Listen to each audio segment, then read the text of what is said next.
Bienvenidos y bienvenidas a esta nueva clase. Hoy vamos a trabajar sobre la formación de los estudios culturales. Es una serie de conferencias que brindó Stuart Hall, un teórico jamaiquino fallecido en el año 2014, un intelectual muy comprometido en el campo de la cultura y de la comunicación. En esta oportunidad vamos a trabajar ese texto que en realidad son una serie de conferencias que luego fueron recopiladas en un libro, y en este caso vamos a trabajar con la conferencia uno, que es la formación de los estudios culturales. Eh, es interesante recordar que la clase pasada estuvieron viendo con Celeste las teorías de la comunicación, sobre todo el enfoque de las investigaciones en la comunicación de masas. Y llegamos hoy aquí a trabajar este eje de la formación de los estudios culturales para cerrar esta unidad uno de introducción a los estudios de la comunicación, donde hicimos un recorrido de las ciencias sociales, la comunicación como disciplina dentro del campo de las ciencias sociales, las teorías más importantes o pioneras a partir de la década del 20 del siglo pasado, hasta llegar a los estudios culturales que consideramos que es interesante dedicarle una clase a este tópico, a este trabajo, porque creemos que es fundamental el quiebre que logran hacer desde la mirada paradigmática que veníamos trabajando y que propusimos al comienzo. Siguiendo en la línea que venimos otorgando el sentido de la perspectiva crítica, de pensar y repensar todo el tiempo la comunicación, los procesos, las prácticas y demás, los estudios culturales no es una teoría unificada en sí misma, como podría ser la Escuela de Frankfurt o las diferentes teorías que vieron la clase pasada, pero sí es un campo de diversas aplicaciones, epistemologías, metodologías que se basan en entender y explicar la articulación que se da entre las clases sociales y las prácticas culturales. Y lo importante de ello es que es fundamental para entender las relaciones que se dan en los procesos de la comunicación.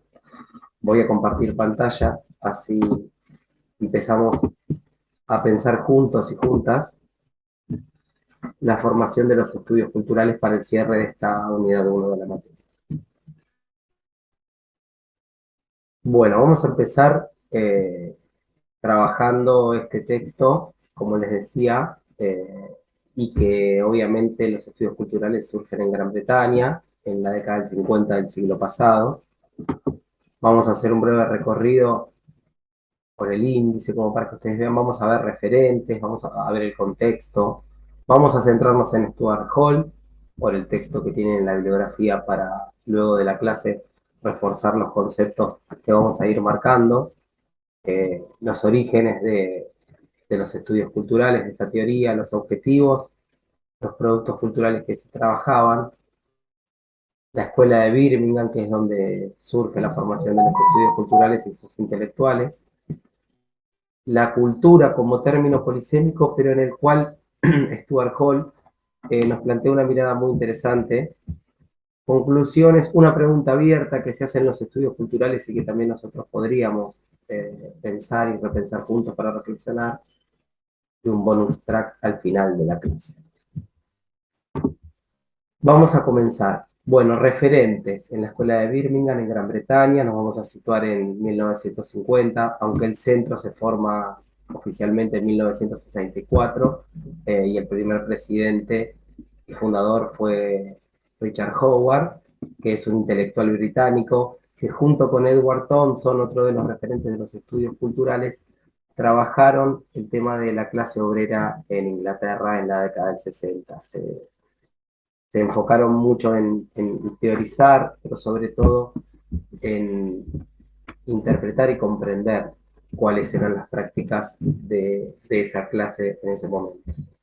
Raymond Williams hizo sus aportes sobre todo a la hegemonía y a esta división entre clases dominantes o clases subalternas, y Stuart Hall, que fue presidente también del centro, y es considerado dentro de los estudios culturales por sus aportes teóricos, sobre todo a la cultura. Él era jamaiquino, si bien era un sociólogo también teórico de la escuela, era jamaiquino, afrodescendiente, y quizás esto por ahí le trajo algunas cuestiones ya que en ese momento en Inglaterra, sobre todo, eh, la, el orden social vigente lo que establecía es que había que ser blanco, heterosexual y demás.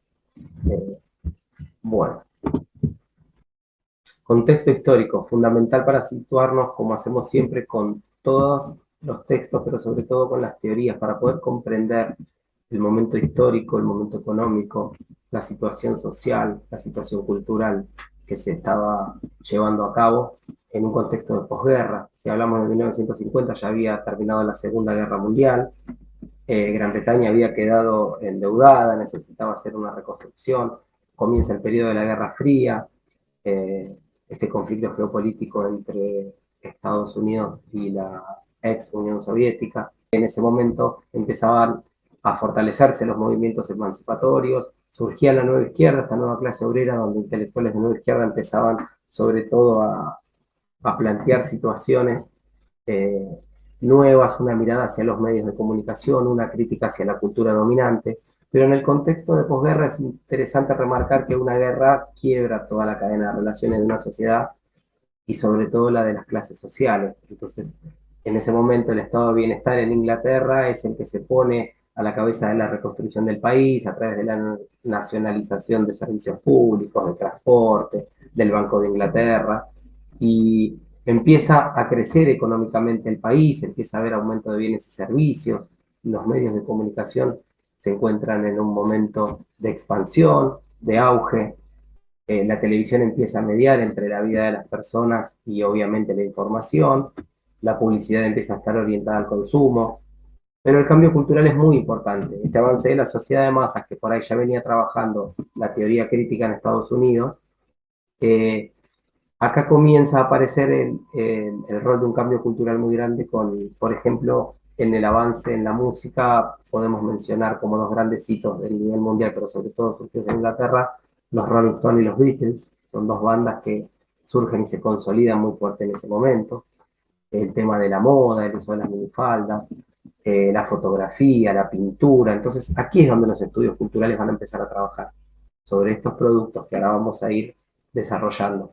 Pero es importante entender que también empiezan a poner la mirada en todos estos fortalecimientos de estos movimientos, que como habíamos mencionado, son emancipatorios, ¿no? Esta idea de la lucha, la acción social, una segunda nueva ola de feminismo donde ya no solo es la teorización intelectual muy importante de hace siglos atrás, sino que ya acá empieza la acción social, la lucha. Pensemos que para después de la Segunda Guerra Mundial, la mayoría de los países, o mejor dicho, en la mayoría de los países, las mujeres ya habían conquistado el voto, algo muy importante. Entonces, todos estos cambios empiezan a florecer, sobre todo en Inglaterra, a diferencia de Estados Unidos. Stuart Hall, como ya lo mencionamos en su momento, nos deja una frase muy interesante que vamos a ir trabajando a lo largo de la clase, pero en este momento les propongo que pensemos. Porque él dice, si quieres estudiar la cultura, estudia todo menos la cultura. Es muy interesante esta frase y vamos a trabajar juntos y a pensar juntos a ver qué es lo que nos quiere decir este intelectual en esta frase. Bueno, los orígenes, la Universidad de Birmingham, la problemática, como habíamos mencionado, apareció en estos intelectuales que venían influenciados del marxismo, obviamente, y de este surgimiento de la nueva izquierda, pero era un marxismo más crítico. Había cuestiones, era un repensar y reflexionar sobre la teoría marxista clásica en Europa de este momento. Los objetivos para los estudios culturales eran entender la cultura a través de las clases sociales. Y el foco fundamental y el quiebre que nosotros marcamos es que empezaron a preocuparse por la cultura popular. Y hay una gran diferencia que podemos marcar con la teoría crítica, que la teoría crítica consideraba, como lo vieron ustedes en la clase pasada, a la cultura popular como una cultura de masa, como algo análogo, como el cine, la televisión. Bueno, los estudios culturales dicen que no, o sea, se centran en empezar a teorizar sobre y a empezar a observar diferentes prácticas y a concebir a la cultura popular como las fiestas religiosas, los ritos, las celebraciones populares, sí, y dejan a la cultura de masas en relación a el cine, la televisión, la radio, ese tipo de productos que se consumen de manera masiva. Empiezan a ver esta relación que hay entre la cultura y el orden social, retoman este debate, como decíamos, de la sociedad de masas y de la cultura de masas, y empiezan a trabajar la idea del poder también, esta relación que hay entre el poder y la cultura. Entonces, productos culturales que ellos van a trabajar, y esta distinción que hacían, como hablábamos, el surgimiento también en los 60 del movimiento hippie. Entonces ellos van a trabajar sobre la música, sobre las revistas, sobre las historietas, sobre la literatura popular, van a trabajar mucho en la crítica literaria.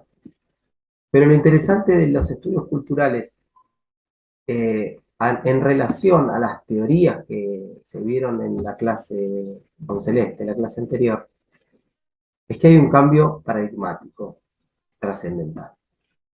Todas las teorías que trabajaron la clase pasada se asentaban dentro de una mirada positivista de la ciencia que habíamos visto en la clase 1. Esta idea de medir, cuantificar, predecir, objetivar y demás. Bueno, y los estudios culturales no reniegan de la teoría, reconocen el conocimiento teórico, pero también abonan al conocimiento práctico y reconocen en la praxis un conocimiento fundamental. Entonces, van al campo y a través de las prácticas, de la observación, de la interpretación, de la escucha, de diferentes disciplinas de las cuales se nutre, por eso decíamos que no era un enfoque y una teoría única, sino que era un aporte de diferentes campos, a través de la etnografía, de la antropología, a la cual van a utilizar para tomar parte del concepto de cultura y de ahí empezar a teorizar, empiezan a trabajar sobre la práctica para luego generar teoría. Entonces es un paradigma completamente diferente, ya es un paradigma más interpretativo, interaccionista, de una mirada cualitativa, como habíamos visto en la primera clase. La teoría de los estudios culturales, como mencionábamos, se va a nutrir de conocimientos provenientes de la antropología, de la semiótica, de la sociología, de la teoría literaria, y es esta idea que decíamos de un campo de diversos estudios, de una mirada y una metodología transdisciplinar, y un paradigma interpretativo e interaccionista. Y acá llegamos al concepto de cultura y lo podemos linkear, podríamos pausar el video y volver a la frase de Stuart Hall, ¿no? Si quieres conocer la cultura, debes conocer todo menos la cultura. Lo que Stuart Hall y los estudios culturales en ese momento proponían era que la cultura, si bien se concibe como un término polisémico, es decir, que tiene múltiples interpretaciones, de hecho, todos y todas hoy tenemos un concepto de cultura, y es muy interesante, podríamos ponernos a pensar qué es la cultura para nosotros. Stuart Hall lo que dice es, bueno, la cultura no hay que estudiar la cultura, sino hay que estudiar todas aquellas prácticas, todos aquellos conceptos, aquellas categorías que la nutren. Entonces, para armar una definición, debemos preocuparnos y también estudiar el sentido de la cultura. ¿Cuáles son los sentidos que se van dando? ¿Cuál es la atribución de sentido que se le da a la realidad, que las personas le dan a la realidad? Las prácticas culturales, pero sobre todo las diferentes prácticas que se desarrollan en una sociedad y que hacen del acervo cultural. Esta relación con el poder, que hablábamos en un determinado momento, esta idea de los estudios culturales, vamos a ver que no tienen esta mirada de la teoría crítica de que los medios tienen un poder ilimitado. Bueno, ellos dicen no es tan ilimitado el poder que tienen los medios, pero sí hay una relación de poder y hay una vigencia o una superioridad de los medios de comunicación y del poder que tienen, pero no es ilimitado como lo piensan las demás teorías, sino que hay un receptor activo que resignifica y que actúa a raíz de aquello que consume. El consumo de bienes y servicios, de las prácticas culturales y demás, y obviamente el rol de los medios de comunicación. Los estudios culturales a grandes rasgos plantean estas tres cuestiones. Atacar a la idea de que la cultura de masas no era un factor empobrecedor como sí lo planteaban las demás teorías. La cultura popular y la cultura de masas es parte del sistema cultural pero no empobrece. Demostraron también esta relación que hablábamos de que entre el público y la comunicación no hay una relación directa, sino que el receptor es activo y ellos analizan, los estudios culturales se focalizan en analizar todo el proceso de la comunicación, desde el emisor, el mensaje, la codificación, la decodificación, la interpretación. No es una mirada lineal como han propuesto teorías en clases pasadas que vieron con Celeste. Y establecieron esta relación negociada que hay entre los medios, pero obviamente que hay una ventaja de los medios de comunicación. Lo que es interesante destacar en este momento es que esto se da en aproximadamente de la década del 50 en adelante. Si nos situamos en 1960, ¿sí? Aproximadamente, eh, hoy nos parece por ahí, para llevar un ejemplo claro de la actualidad, quizás por ahí hoy el CONICET, en nuestro país, ¿no? Ha trabajado sobre diferentes estudios en la recepción de medios. Por ejemplo, hay un estudio que han hecho sobre la recepción en la infancia de la revista Villiquen en los niños. Más allá de algunas cuestiones y críticas de ciertos sectores por una cuestión presupuestaria, enfoques y demás, miradas, eh, no suele ser algo que llame la atención. Ahora, en 1960, trabajar sobre las etnias, sobre la discriminación, sobre los movimientos feministas, sobre cuestiones de género, cuestiones juveniles, de clase social, a través de música popular, de escritos literarios, de revistas, no era algo que para la época era revolucionario, de cierta forma, por así decirlo. Por eso es interesante el aporte que hacen los estudios culturales y que nos va a servir en esta materia, sobre todo de cierre en esta unidad, para pasar a la unidad 2 cuando nosotros nos enfoquemos en el contexto de las teorías y de la teorización sobre la comunicación en América Latina, en el contexto en el cual estamos nosotros. Por eso es interesante cerrar esta unidad trabajando con los estudios culturales y con sus grandes aportes. Esta pregunta es una pregunta que los estudios culturales se hacen y es interesante remarcar por qué esta es una pregunta abierta, porque a raíz de esta cuestión del paradigma, de la interpretación y de la reflexión que proponen los estudios culturales, es una pregunta que dejan abierta y que si bien han teorizado y han interpretado y observado diferentes categorizaciones en relación a la cultura, al consumo cultural, a las prácticas y a la relación intrínseca que hay con los medios de comunicación, ellos se siguen preguntando qué hacen las personas con los mensajes y productos culturales que reciben de los medios de comunicación. Es una pregunta que tranquilamente hoy todos y todas podríamos hacerlo. Para cerrar, vamos con el bonus track, que es un poco lo que venía adelantando. En este mapa comunicacional, lo que vamos a hacer es viajar. Vamos a cerrar esta unidad. Van a abrir con Celeste la unidad número 2.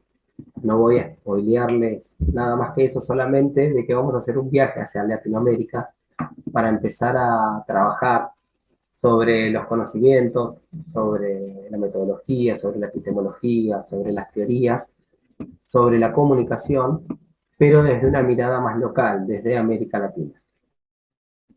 Con esto terminamos esta nueva clase. Espero que hayan disfrutado y nos vemos y nos estamos leyendo en el foro.